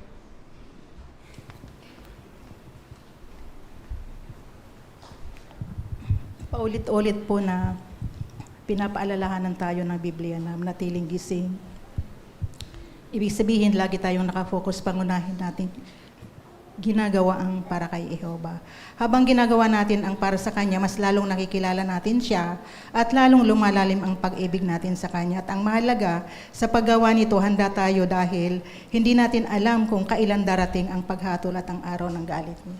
Yan. Doon sa Santiago 4:13 at 17, anong urgency yung maaaring makadagdag doon sa ating pagdedesisyon na magpabautismo na, Brother Flores? Tandaan nito sa tekstong ito, yung sa 4:17. Kapag pinag-aralan natin mabuti ang Biblia at ang salita ni Jehovah, at kumbinsido tayong tama ito, tama nga. Pero gaya na binanggit sa 17, hindi natin ginagawa kung ano yung tama. Ang sabi diyan, kasalanan ito sa sarili. Oo. Sister Nuestro. Yung nasa Santiago 4:13-14, hindi natin alam ang magiging buhay natin bukas. Kahit nagpaplano tayo para sa araw-araw, walang nakakaalam sa future. So kung mag-uumpisa tayo ng maaga, magpasya at magpabautismo at maglingkod kay Jehovah habang bata pa tayo, tumanda man tayo, wala tayong regrets dahil nagawa natin ito kaysa yung huli na bago natin napagpasyahan at manghihinayang tayo na hindi natin ginawa ng maaga. Yun, maganda yung pananalitang yun, walang regret dahil ginawa natin yung the best natin. Para po 12 tayo. Paano naman ang ilustrasyon ni Jesus tungkol sa ubasan? Hindi ba sinabi niya doon na may mga nagtrabaho ng 1 oras lang, pero pareho din ang sweldo nila sa mga nagtrabaho ng buong araw? Totoo naman iyon. Pero ano ba ang dahilan kung bakit hindi sila nagtrabaho agad? Sinabi nila, wala kasing nagbibigay sa amin ng trabaho. Kaya hindi naman sila umiiwas sa trabaho, wala lang talagang kumukuha sa kanila. Pero nang tawagin sila, kumilos sila agad. Ngayon, tinatawag tayo ni Jesus para makibahagi sa gawaing pangkaharian. Kaya dapat tayong kumilos agad. Ano ang matututuhan natin sa ilustrasyon ni Jesus tungkol sa ubasan?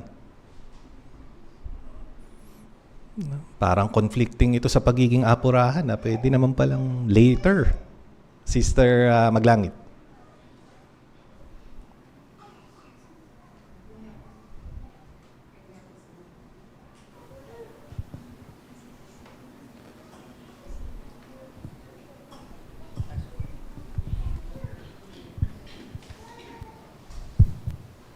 Doon nga po sa illustration ni Jesus tungkol doon sa vineyard, makikita po natin na kahit yung mga nagtrabaho lang ng 1 oras o ay nakatanggap ng parehong bayad ng mga nagtrabaho ng buong araw. Pero yung key point po dito ay hindi sila tamad or nag-delay. Instead po, hindi lang sila kaagad na hire. So, yung lesson po dito kapag tinawag po tayo ni Jesus, dapat po na tumugon agad tayo at sumalid sa mga kingdom works. Hindi natin dapat ipagpaliban yung pagsunod kasi po importante ito at na tumanggap tayo dun sa tawag as soon as possible at makikibahagi po tayo sa gawain ni Jehovah. Maraming salamat. Ikaw yung nag-aaral ng Biblia, alam mo na itong mga saksi ni Jehovah, hindi naman to gumagawa ng mga selebrasyon. Pwede mo ba sabihin doon sa nagba-Bible study sa'yo, iskipan muna natin tong aralin na to para hindi ko muna matalakay, para hindi mo maikwento sa akin yung dahilan. Doon na lang muna tayo sa ibang aralin. Kasi hindi ko pa maikakapit yan eh. Sabi doon sa teksto kanina, magiging kasalanan daw pag nalaman mo. Pwede ba yun? Sister Nuestro. Meron pong ganyang Bible study kasi December. Sabi niya, pwede ba sa January natin i-discuss yung tungkol sa celebration? So, nakikita doon yung kanyang dahilan. Pero ang punto doon, yung yung kawalang alam niya, hindi nag-excuse sa kanya sa accountability niya. Kasi may alam na siya sa mga simulain at prinsipyo ng Biblia. So, somehow accountable na siya. At talagang magsusuli tayo sa Diyos na Jehovah. May alaman tayo o wala. Maraming salamat. Ang ganda yung binabanggit doon sa huling bahagi nung para po no? Nung tinawag, kumilos agad yung mga manggagawa. So kung nalaman na ninyo, nalaman na natin, ay kailangan na nating isabuhay iyon. Tingnan natin kung ano naman matututunan natin sa asawa ni Lot sa 13. Baka hindi agad gumagawa ng kinakailangang mga pagbabago ang ilan para mapaglingkuran sa Jehovah dahil iniisip nilang gagawin na lang nila iyon kapag malaking kapighatian na. Pero kapag ginawa mo iyon, mas mahihirapan kang magbago. Nagbabala si Jesus sa mga alagad niya, alalahanin ang asawa ni Lot. Alam ng asawa ni Lot na malapit ng puksain ng Diyos ang Sodoma at Gomora. Pero lumilitaw na hindi niya kayang iwan ang mga pag-aari niya. Matututuhan natin na sa nangyari sa kanya na limitado lang ang panahong ibinigay ni Jehovah para magbago ang mga tao. Kapag dumating na ang wakas, magiging huli na ang lahat para sa mga hindi pa nagbabago. Para po 13, ano ang matututuhan natin sa asawa ni Lot?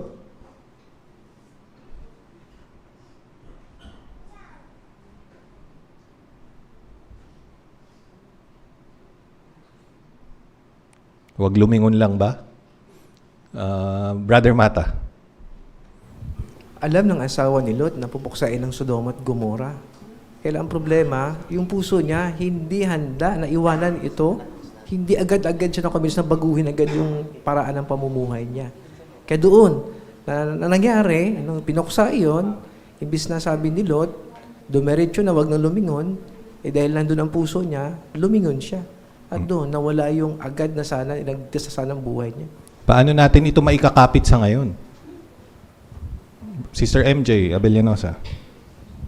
Tulad ng asawa ni Lot, alam niya na pupuksain. Tayo din ngayon, alam na din natin yung darating na wakas ng sistema ito. Kaya kumilos agad kasi baka matulad tayo sa asawa ni Lot na wala nang panahon na magbago.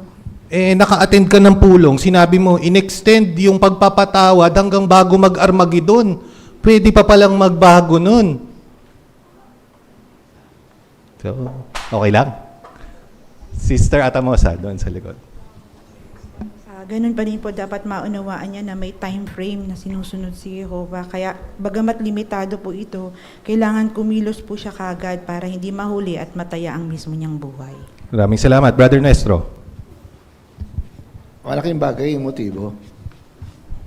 Kasi totoo yun. Sabi nga sa panahon ng malaking kapigatian, may mga individual na talagang tinanggap yung mga mensahe natin at na-realize nila na totoo si Jehovah. Totoo si Jehovah. Doon nila na-realize. Kaya posible na sila itawin ni Jehovah. Paano itong dati nilang alam? Hindi nagpasya. Magkaiba yun. Maraming salamat. Sa Zoom tayo kanina. Brother May Julio. Makita din natin yun yung ulat ng Lucas 13:24-25. Sabi doon magsikap tayo habang pwede pa. Kasi pag naisara na yung pinto, wala na magbubukas. Yan ang ibig sabihin yan. Habang pwede pa magbago, magbago ka na. Kasi wala naman kasing left-handed na sumulat. Pagdating sa bago sa libutan, right-handed agad. Walang ganon. Proseso pa rin yun. Walang instant kapag bubago. Proseso. Kaya magbago ka na ngayon pa lang habang wala pa yung wakas. Malaking tulong talaga sa atin yung asawa ni Lot, no? Dinalaw na nga sila ng mga anghel, nakipagtawaran pa ito si Lot. Alam na, pupuksain eh. Ha, di ba? Pero nag-iba Brother Belmonte.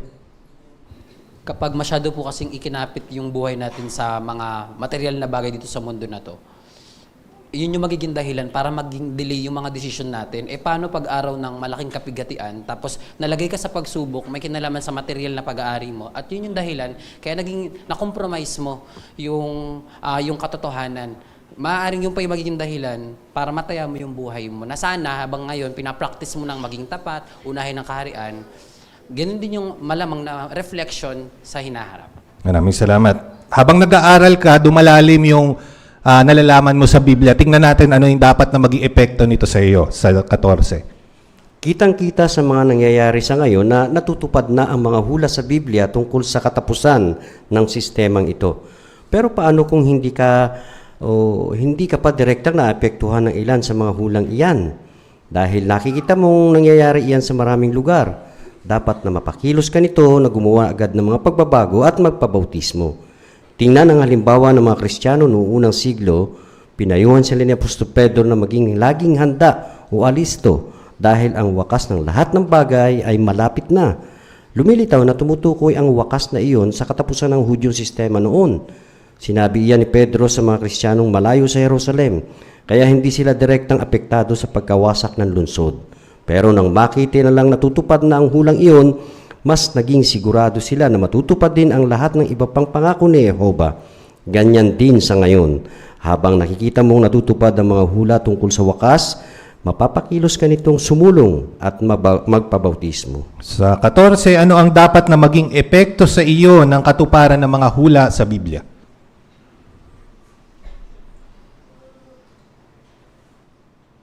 Sister Barce.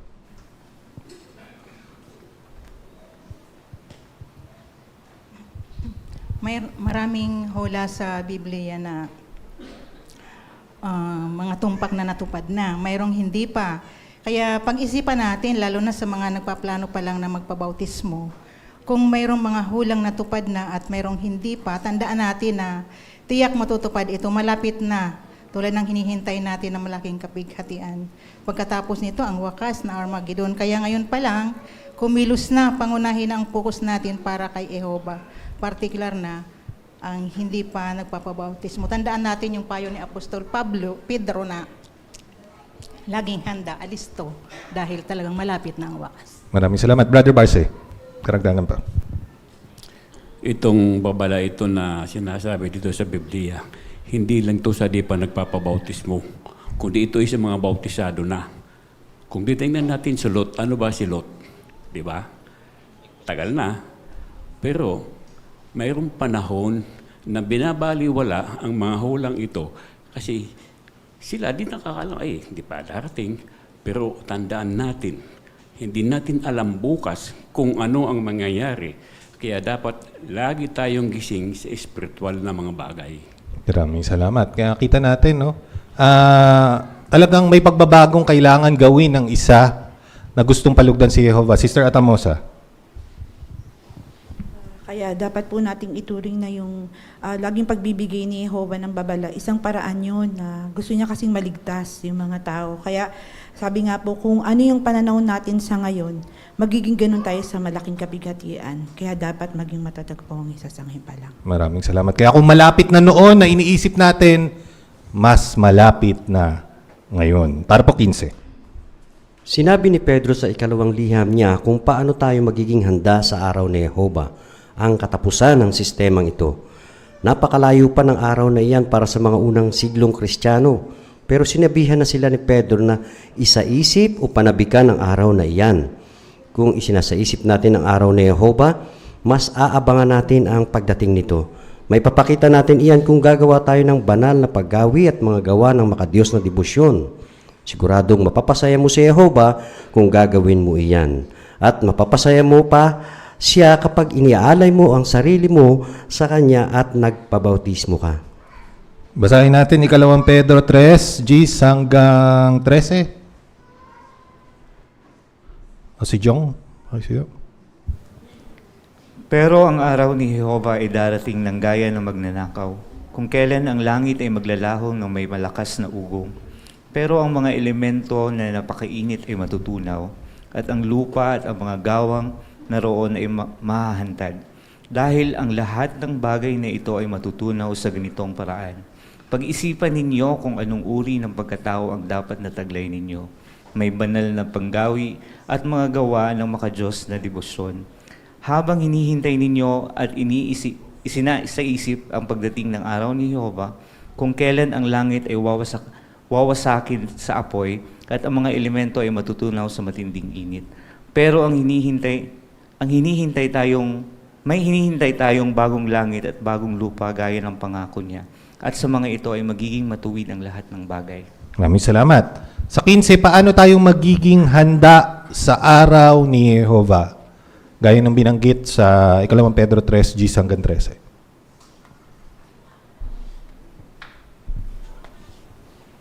Sister Masangkay.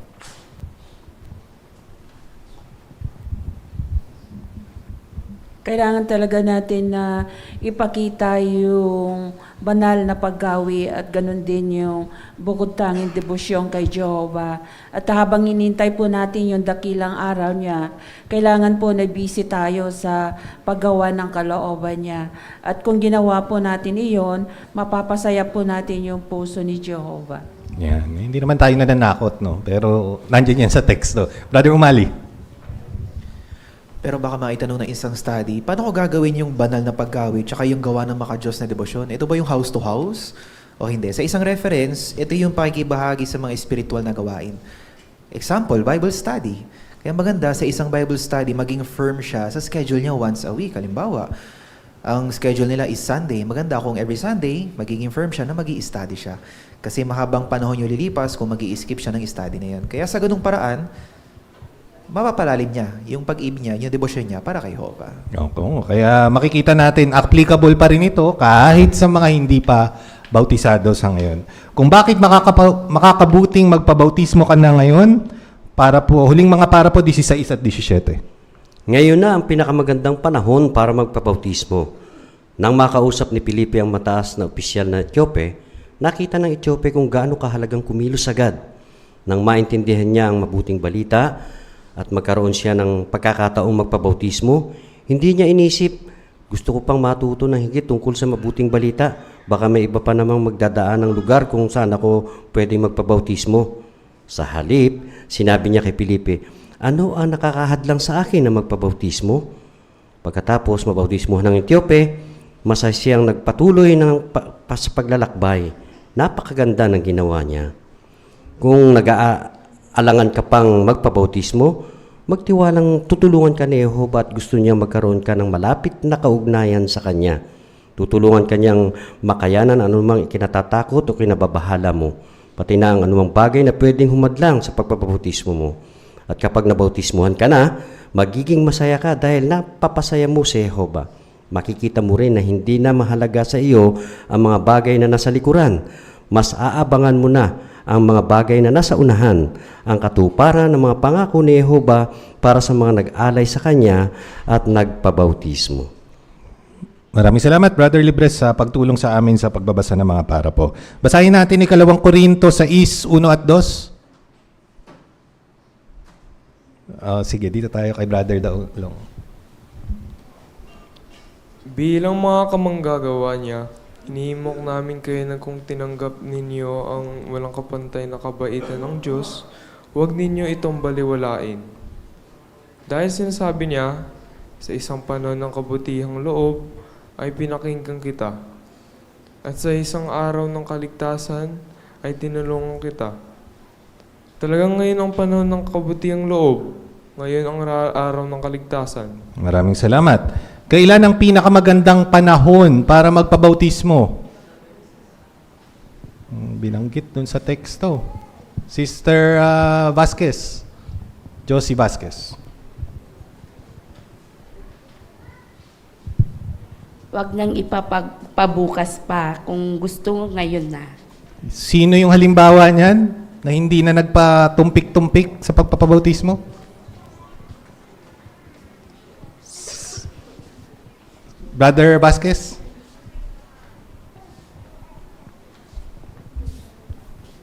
Yung Ethiopia mismo, sabi dito na, anong makakahadlang sa akin para magpabautismo? Kaya agad-agad nagpabautismo po. Yan, nakikita natin sa larawan. Huling para po, tanong, ano ang gagawin ni Jehova para sa iyo? Jong, pakisuyo.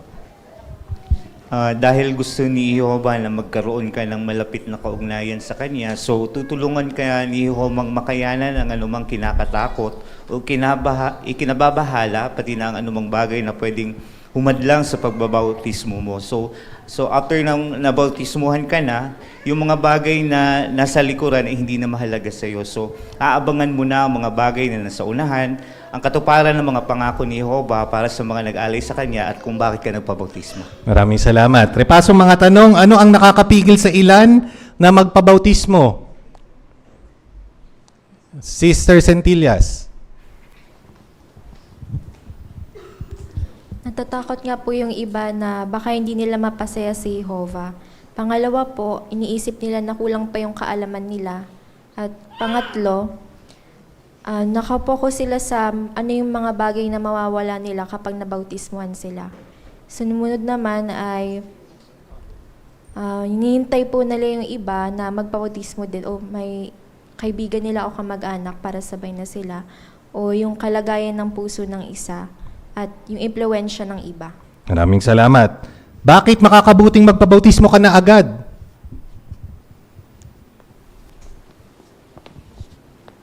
Brother Belmonte.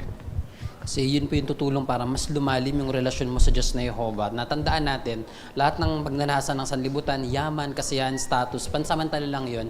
Pero yung relasyon kay Jehova, yun yung pangmatagalan. Kaya nakikita natin yung big pictures na mas pinipilin, konti-konti nating baguhin yung sarili natin. Hindi naman natin iiwan bigla bago magpabautismo. Kasi kahit nabautisado ka na, mag-aaral ka pa rin. Kailan at ang pinakamagandang panahon para magpabautismo? Sister Magallanes. Habang may chance pa at habang nakikita natin yung makatuparan ng hula, ngayon yung pinaka-best time na magpabautismo.